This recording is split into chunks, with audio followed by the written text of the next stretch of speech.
संत और किसान की कहानी। एक गांव में रामू नाम का एक किसान रहता था। वह मेहनती था, लेकिन उसके जीवन में हमेशा कुछ न कुछ परेशानियां बनी रहती थीं। एक दिन वह अपनी समस्याओं से बहुत दुखी हो गया और एक संत के पास मदद मांगने पहुंचा। रामू ने संत से कहा, महाराज, मैं बहुत मेहनत करता हूं, फिर भी मेरे जीवन में हमेशा दुख और परेशानियां रहती हैं।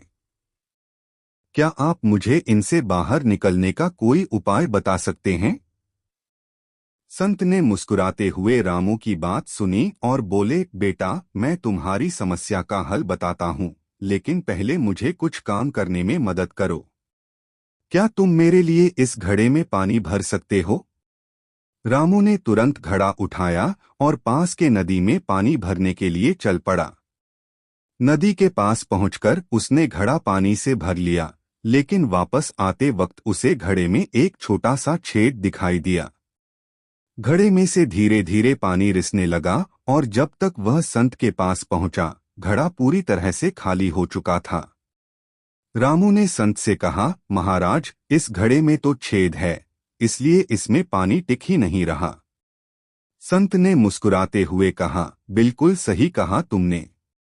जिस तरह इस घड़े में छेद होने के कारण पानी नहीं टिक रहा, उसी तरह हमारे मन में भी अगर शिकायतों, नकारात्मकता और दुख का छेद हो, तो उसमें कभी खुशी नहीं टिकेगी। हमें अपने मन के इन छेदों को भरना होगा।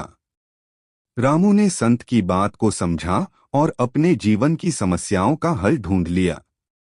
उसने नकारात्मकता छोड़कर हर परिस्थिति में सकारात्मकता ढूंढने का प्रयास शुरू कर दिया। धीरे धीरे उसका जीवन खुशियों से भर गया और उसकी परेशानियां कम होने लगीं। शिक्षा। इस कहानी से हमें यह सीखने को मिलता है कि जीवन में खुश रहना है तो हमें अपने मन के छेदों को भरना होगा। यदि हम हर छोटी बात की शिकायत करते रहेंगे तो जीवन में खुशी कभी टिक नहीं पाएगी।